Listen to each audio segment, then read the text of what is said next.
On to the next segment, and for this I'd like to welcome back to the stage Lufthansa Group Chief Executive and the A4E 2022 Chairman, Carsten Spohr.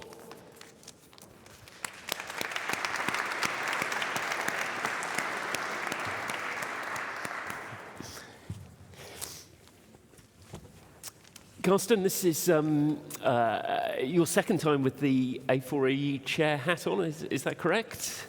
Yeah, I guess we are once around, indeed, so it's a rotating system.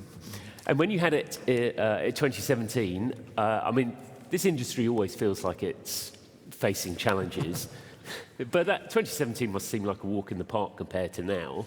So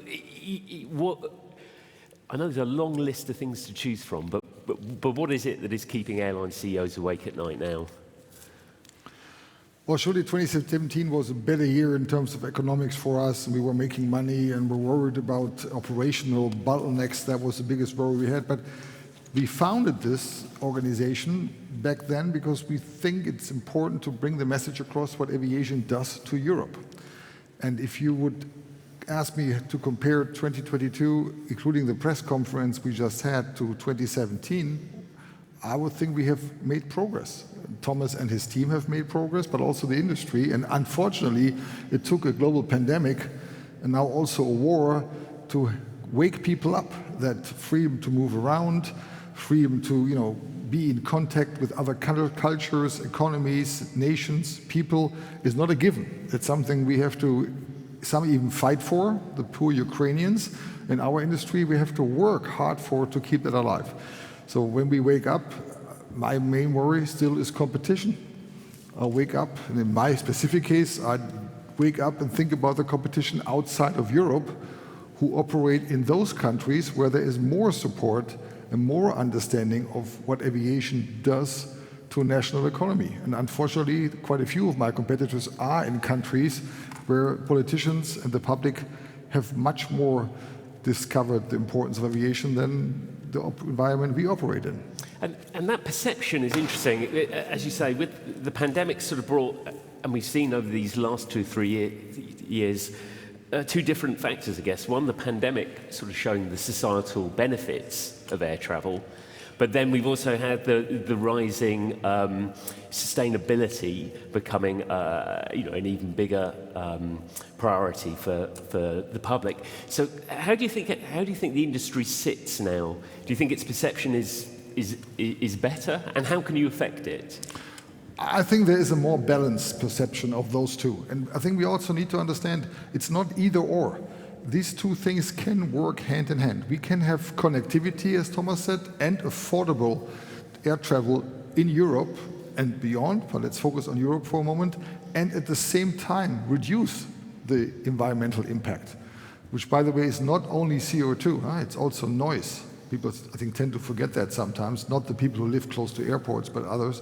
So in the end, technology, by all these sponsors, the 3 OEMs, but also the 3 engine manufacturers, we have moved forward. And the healthy ones among us who were able to invest into new aircraft took advantage of those technology achievements. So yes, there is room for connectivity also in the future, even for affordable connectivity, and at the same time for reducing the global footprint. And again, I think this industry needs to face the fact that we have overproportional visibility. We all know that famous 2.8% of CO2 share globally, which comes from aviation. If you look at short haul, it's a lot less. Nevertheless, it's overproportionally being visible and being discussed. If you were in shipping, an industry which is doing record profits while we speak, more or less the same CO2 impact as we do, nobody talks about it. And if you would ask who can afford more to invest in new technology, is it shipping or aviation? Well, just look at the balance sheet and the profits. This conference should have been canceled, and on the stage should be the CEO of Maersk or whoever. I'm happy to be here, don't get me wrong. But let's all agree, aviation creates emotional reactions, mostly positive, helps us to attract customers and staff, but in this one probably works against us with overproportional focus on aviation, even though, again, other industries are much more contributing and probably doing less to reduce that, while we are doing huge efforts. And obviously the industry has set these, ambitious decarbonisation targets. There are several things, we've talked about it already, single European sky, which could, very clearly make a big impact immediately. But I mean, this has been difficult to unblock. We've made very little progress in the last 20 years. What hope is there that there's going to be any progress in the next 2 years, for example? Well, I think Michael said it, 20 years, or Johan, 23 years now. So far, we used two arguments to put pressure on single European skies. One argument is it costs us money, and the other argument, it costs our passengers, our guests, time. Apparently, those two currencies, money and time, didn't work. Otherwise, we wouldn't be where we are. Now there's a new currency in town, CO2. And that currency probably has a stronger impact. So I think, unfortunately, let's not talk about time and money anymore when it comes to the upsides of the single European sky. Let's just talk about the CO2 impact it has. And I have been a pilot for 20 years. It's crazy what my colleagues in the cockpits do to optimize their flights, and then they are asked to enter holding patterns or to descend 5,000 feet to go to a very non-optimum flight altitude and burn additional fuel in a magnitude that all the other things we do combined are doing less. We're getting a new aircraft every 2 weeks from one of those three. That has an impact of probably 1% per year. Single European sky could be 10. It can be frustrating, but it doesn't help.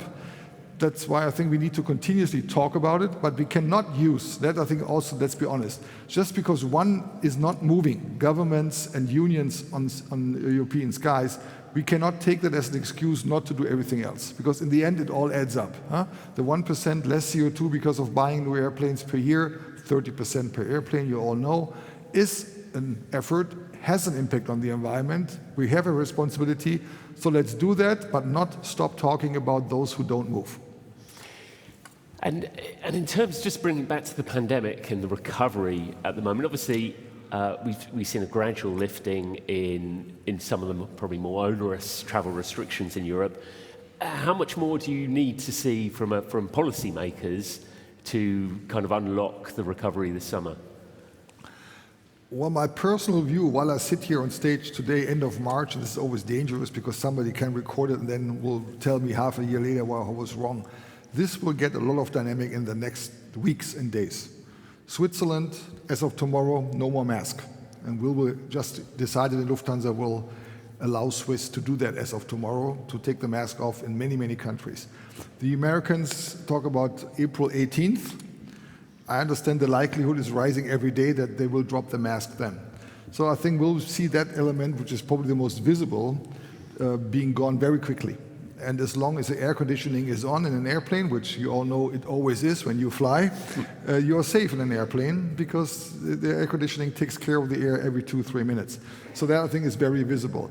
I know Henrik Holder was telling us he puts pressure on the Americans to take their testing away, pre-departure testing, which hopefully, in my view, can be gone within weeks. I don't know. So I think these restrictions will fall quickly and will make traveling more comfortable again, because they have not really blocked us from traveling for some months now. So I'm a little bit optimistic on that. Let's also prepare though for the next wave. I think that's important. So let's keep in mind there might be this virus, a variant of it, or some other virus or pandemic around the corner.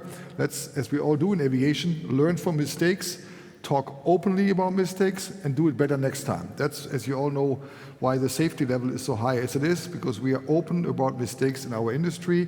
Let's also do that on learnings from the pandemic, not just on learnings of in safety-related topics.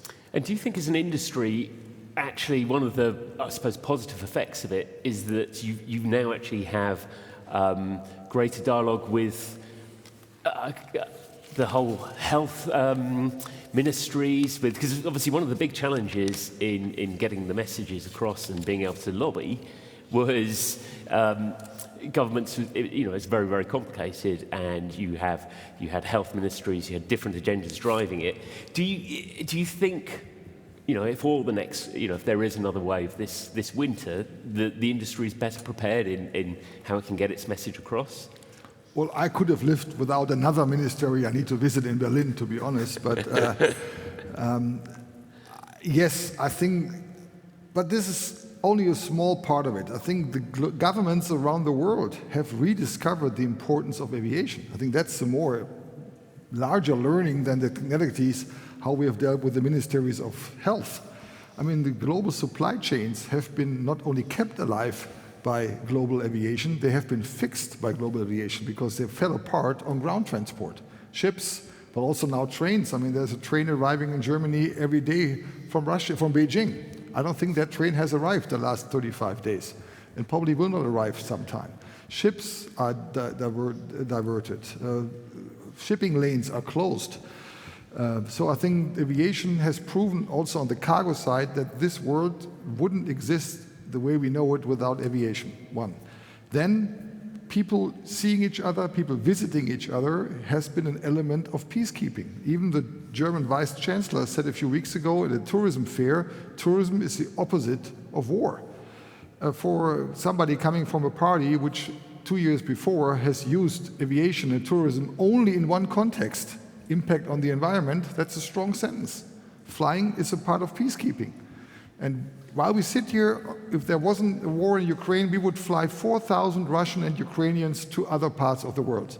These people, even on Lufthansa, don't spend the money just to be on our airplanes. They want to go somewhere, visit somebody, have friends, business acquaintances to deal and interact with. That's part of keeping the world in a peaceful way together. And I think that, unfortunately, with those two events we all could have lived without, the pandemic and the terrible war, has become more visible. So let's also share the confidence and self-confidence in what we do. And then just to finish, one last one. For the summer ahead, what sort of level of optimism or confidence do you have that this summer is going to be a good one for air travel and European airlines? Well, if I were a potential customer, I would book right after my speech here, because we were going to have, please stay till I'm finished, but then. No, seriously, in this Easter, we see bookings above pre-pandemic level. We're putting everything into the air we can for Easter. For the summer, of course, with a few months lead time, that's not quite there yet, but I expect for those destinations which are open, similar developments for quite a few of them. Overall, in our case, it will be between 85 and 90% because we're just lacking, in our case, China and Japan, so it depends on your network. For those who only operate in Europe, I think they'll be very close to pre-pandemic levels. And there is some optimism. Let's prepare for the winter, because nobody knows what the virus will do for us in the winter. And again, for me especially, and I'm sure the same is true for Air France, KLM, and for IAG to a certain degree, let's hope that Asia reopens, also by the way of keeping cultures together. I mean, as long as people travel to China and visited China and Chinese were here, we, in my view, talk differently about China than we have talked about China the last year. And I don't want to enter that topic now, but let's agree. It's important to exchange people, to connect people and cultures. So I think also for China, where politically, surely we're not moving towards each other, but drifting apart, let's make sure as many people, business people, private travelers from both sides take a flight on one of our airplanes to make sure they visit the other culture, to keep this place also keep peacefully as part of the globe as other parts. So I think there is more than just making money or making more money or losing less money in what we do. That's brilliant. Carsten, I really appreciate your time. Thank you. Cheers, thank you.